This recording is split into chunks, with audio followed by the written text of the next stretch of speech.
Hey everyone, welcome back to our channel. If you're new here, please subscribe. I'd really love that. If you're returning, how you doing?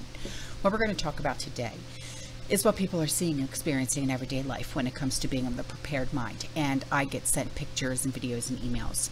And if you would like to do so, my email's in the description box below. So this first email comes in from my meme guy, and he said, I have no memes today, but I have two things to say. First, in response to your question as to why everyone is offended these days. Well, duh, because it works. He's so right. Just like the child that cries and stomps their feet, mommy gives in and they end up getting their way. Oh, my approach is so different than that.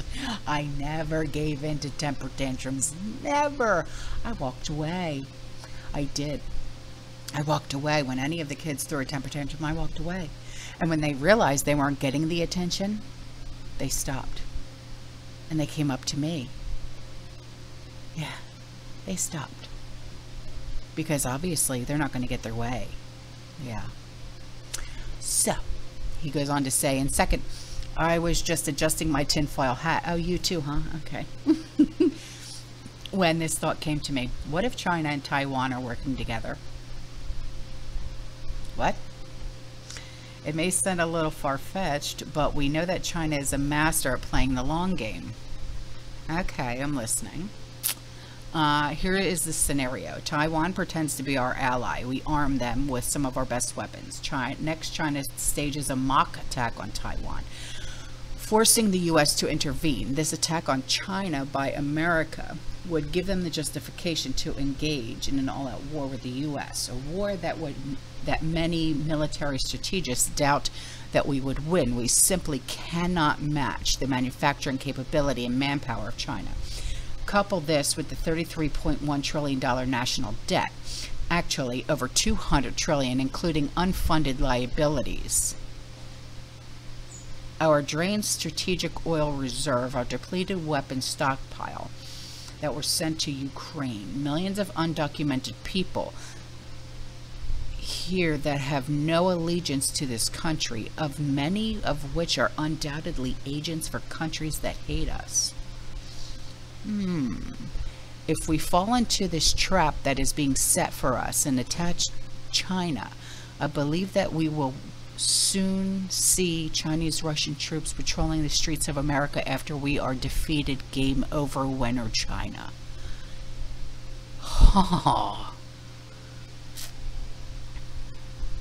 Oh my God. That, you really put your thinking cap on, didn't you? Wow. Wow. Damn. Whew. We have no control over it. We certainly do not. That, well, it's just the way it is, because whenever there's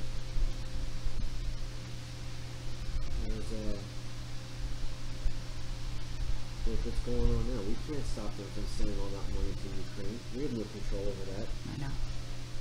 So you can, go online and go on Twitter or whatever it is and vent, but that's all you can do. Yeah. You have no control over it. That's why I'm to a point now where whatever happens, happens. It's we can't control it. It's just like the weather. We can't control the weather. And the only way to, they say, oh well, voting has, elections have consequences and all that. True, but when you have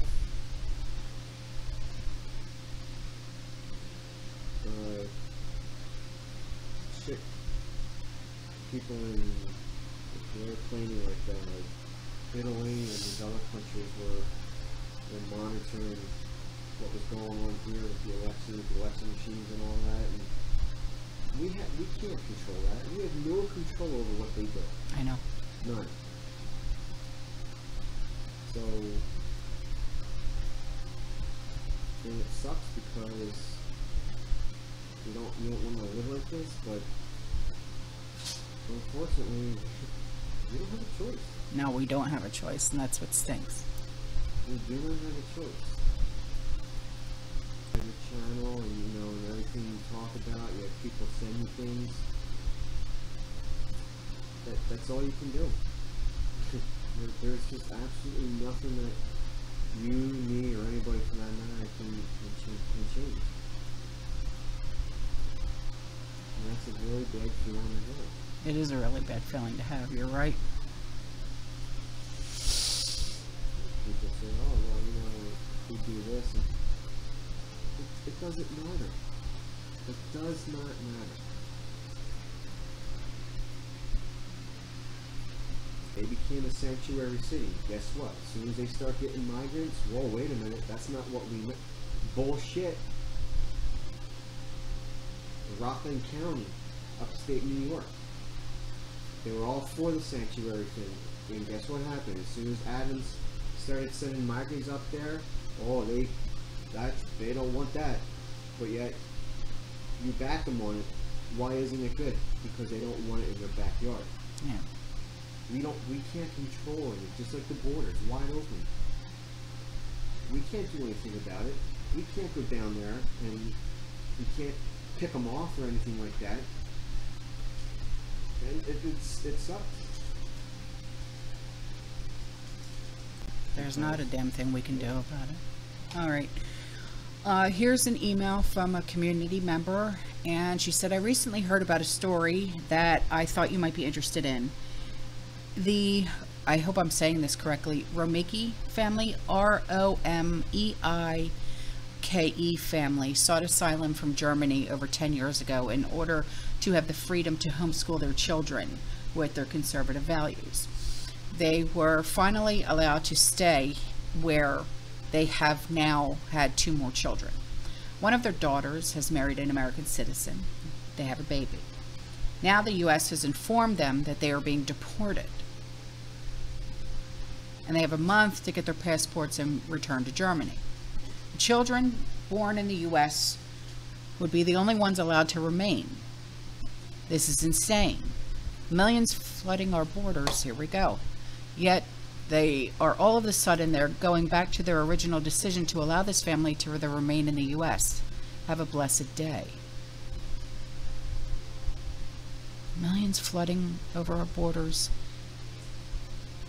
Yet they are all of a sudden going back to their original decision to allow this family to remain in the U.S.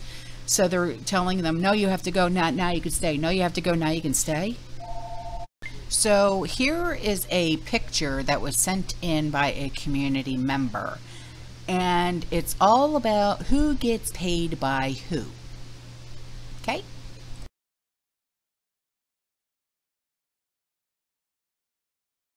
So here's a community member who sent in a food list. And this is really interesting. She said, here's some information about 1 year food storage that per person that is needed to start your emergency food storage.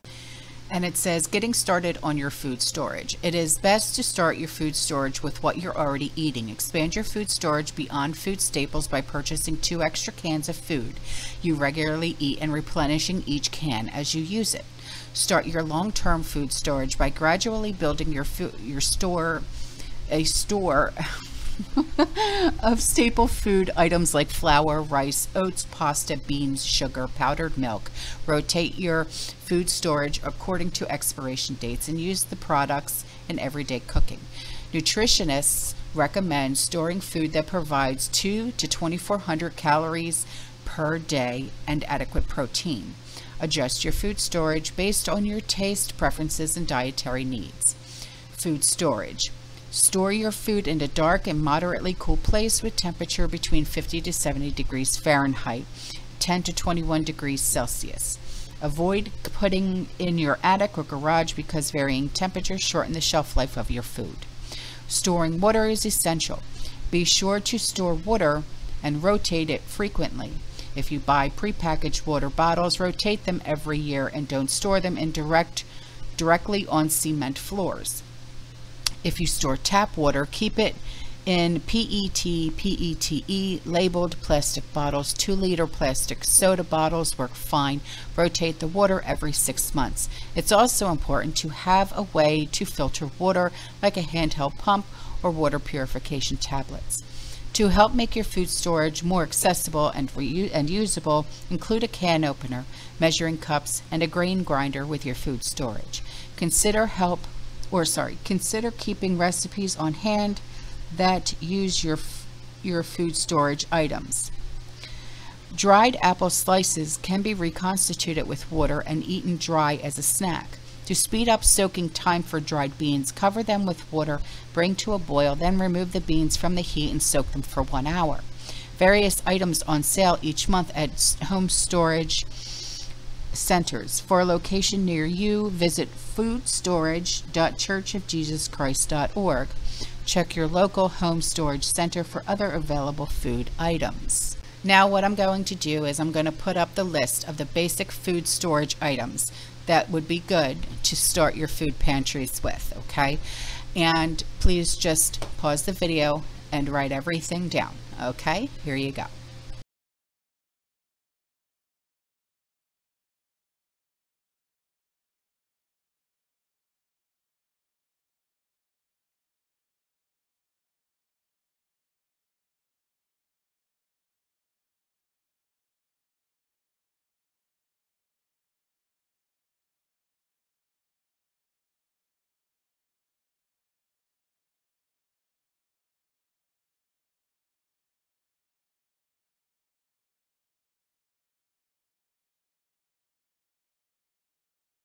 Now, here are some screenshots that were sent in by a community member that have to do with water storage.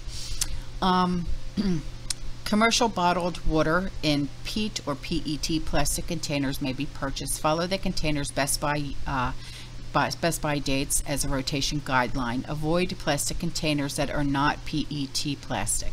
If you choose plastic water yourself, consider the following guidelines. Containers. Use only food-grade containers. Smaller containers made of PET plastic or heavier plastic buckets or drums work well. Clean, sanitize, and thoroughly rinse all containers prior to use. A sanitation solution can be prepared by adding 5 milliliters or 1 teaspoon of liquid household chlorine bleach, 5 to 6% sodium hypochlorite, or 1 to 1 liter, 1 quart of water. Only household bleach without thickeners, scents, or additives should be used. Do not use plastic milk jugs because they do not seal well and tend to become brittle over time. Do not use containers previously used to store non-food products. Water from a chlorinated municipal water supply does not need further treatment when stored in clean food-grade containers. Non-chlorinated water should be treated with bleach. Add 8 drops of liquid household chlorine bleach, 5 to 6% sodium hydrochlorite for every 4 liters, which is 1 gallon of water. Only household bleach without thickeners, scents, or additives should be used. Containers should be emptied and refilled regularly. Store water only where potential leakage would not damage your home or your apartment. Protect stored water from light and heat. Some containers may also require protection from freezing. The taste of stored water can be improved by pouring it back and forth between 2 containers before use. Water purification. If your water supply is not known to be safe or has become polluted, it should be purified before use. Water purification is generally a 2-step process. Step 1. Cloudy or dirty water must first be made clear. It should be passed through filter paper, fine cloth, or some other filter. It should be allowed to settle, and then the clear water on top can be carefully drawn. Filtered or clear settled water should always be disinfected before use. Step 2. Bringing water to a rolling boil for 3 to 5 minutes will kill most waterborne microorganisms. However, prolonged boiling of small quantities of water may concentrate toxic contaminants if present. Bleach method. Adding 8 drops of fresh liquid household chlorine bleach to every 4 liters or 1 gallon of water will kill most microorganisms. Only household bleach without thickener, scents, or additives should be used. The use of bleach does not address toxic contamination. And also, the use of commercial water filters. Commercial water filters can effectively filter and purify water contaminated with microorganisms, toxic chemicals, and heavy metals. Their effectiveness depends on design, condition, and proper use.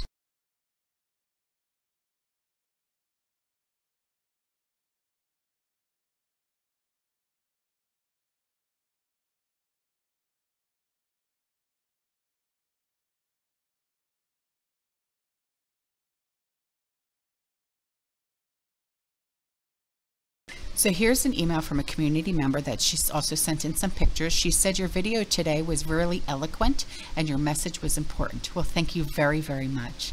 She said, here's why. When I was living in Peru, I lived in Lima for a while before moving to the mountains. Lima is a busy place. It's very urban, and the people there are pretty much like people in the States. On occasion, our relatives from the Sierra, the mountain around Cuzco, would come and go. If they were in town, we did a normal family visit. We would have little things for them to take back home, and they always arrived with a truck full of burlap bags of potatoes, corn, herbs that we used for cooking. This routine was normal. We would dry our corn, beans, and herbs before putting them away in our storage area. Most people did this, and I'm talking about normal, middle-class families living their normal lives. Our storage room was essentially made from stone and concrete and it had a few shelves, nothing fancy. Here are two pictures of my corn drying for convenience sake in the hallway on some old newspaper I had around. Here's my little message to other folks who feel hesitant about hoarding or storing food. Do not hesitate. Other people in other countries do this as a normal thing. It's considered prudent. Everyone I know did this. It wasn't a SHTF decision or an economic-based decision. We just did this. I guess I wasn't aware that people in the U.S. media might want to use shame to prevent people from storing food, dry food, and basic staples. In other places like Peru, this is the norm. Thank you for all of your awesome videos. I love them and I watch each one. It teaches me so much. Well, thank you so much for this email. It's amazing. And I really, really appreciate you because I know that a lot of people thought that when I said, understanding the hoarding of rice, I was not speaking about prepping.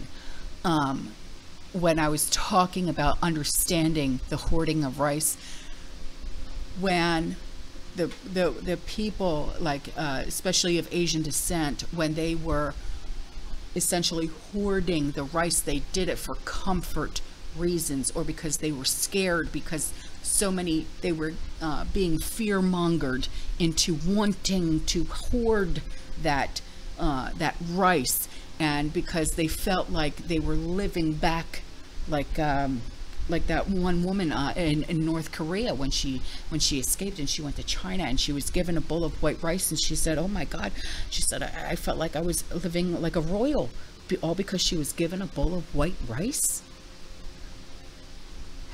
How amazing is that? That she felt like she was being treated as a royal, all because of a bowl of white rice. We take white rice for granted in this country. We take pasta for granted in this country. Heck, we take everything for granted in this country. But yet, in other countries, they take nothing for granted. Nothing. And I want you to remember that. They take nothing for granted, especially when it comes to food. If something is so insignificant, really, as we would see it, of white rice could make someone feel like they're being treated as a royal because of white rice. Imagine if they would have been given a piece of meat. Can you imagine? I was not speaking as hoarding, as if that's what we do. No, no, no. Clear that up right now. I was speaking about those that need it for comfort because they are scared to death. Here are the pictures.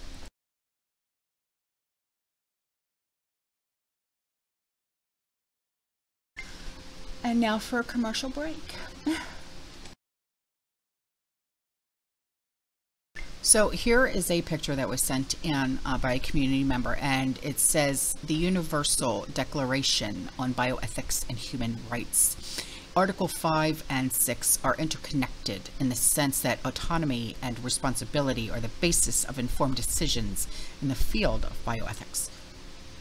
Article 6 affirms the relevance of information in different cases of informed consent. The article deals with the concept of informed consent in two major fields. Paragraph A deals with the informed consent in the field of scientific research. Paragraph B refers to any decision or practice with the regards of medical diagnosis and treatment. So a community member sent in a recipe, and I'm going to share it with you. She said, here's a recipe that I saw on TikTok, and it's so easy that I thought I'd try it. It's called spaghetti with coconut milk. Ooh, love it. Really? Okay, she said you need spaghetti, cook that first, a can of Rotel, a can of coconut milk, add garden veggies, garlic, and herbs. Add anything that you have around that you want to use, part of an onion, for example, and add Italian seasoning, and that's it. Really? Okay. Cheap, healthy, filling, and easy, and you don't even taste the coconut, so don't worry about that. It provides a very light, not heavy meal. Spaghetti Rotel coconut milk came from the dollar store, but I like coconut milk. I have to use the fake coconut milk because I'm allergic to real coconut, but okay. And any kind of veg will work? Huh. Thank you. And she sent in a picture of it too. Yum, yum. And before I go, here is an email from a community member. She said, this is another installment of my no electricity SHTF plan. In case I can't get on the internet anymore, I thought I'd send it now. Someone had suggested that you do a series, as many heads are better than one. Yes, absolutely. Laundry. This is a link for a product that's no longer available. It was too costly. So I just used a 5-gallon bucket and found a bucket to fit inside. I drilled many holes into the inner bucket to mimic what the interior of my washing machine looks like. Huh.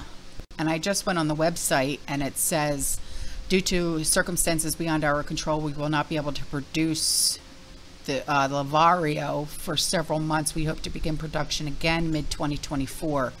So, okay. But I do have a picture of it, so I'll put the picture up. So she said this operates by moving the inner bucket up and down. To rinse, I move it to several 5-gallon buckets with clean water. So here's the picture of that. And she said to wring out water, first I found the industrial mop and squeezer too expensive and bulky. So I made a wringer using 2 rolling pins and bungee cords. And here is the YouTube video I got inspiration from. Okay, so the YouTube video will be in the description box below. To wring out more water, I use a 2-gallon salad spinner. Okay, cool.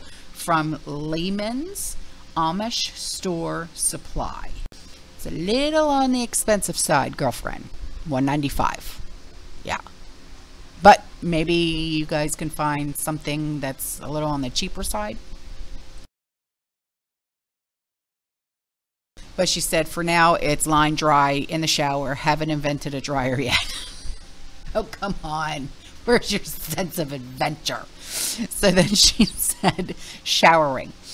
To start with, I used 1/4 boiling water, 3/4 cold water. Everyone knows about the black gravity shower bags from sporting goods stores, but I live in a cold climate. I will use the Kelly kettle. Okay. I don't have a place to hang the black gravity bag, so I'll use this pressure driven one. Okay. However, I have an abundance of battery power, so this is what I'll use.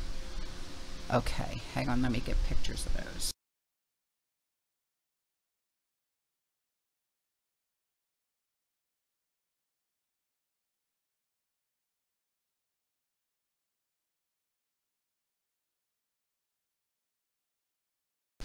From what I saw, the black gravity bag is unavailable, so I am going to try and find something that is comparable.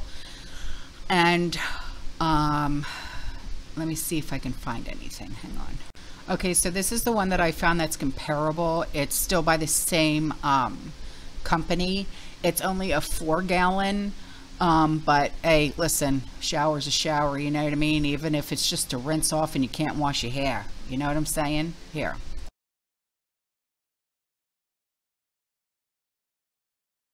So I will leave all of those links in the description box below for you guys, okay?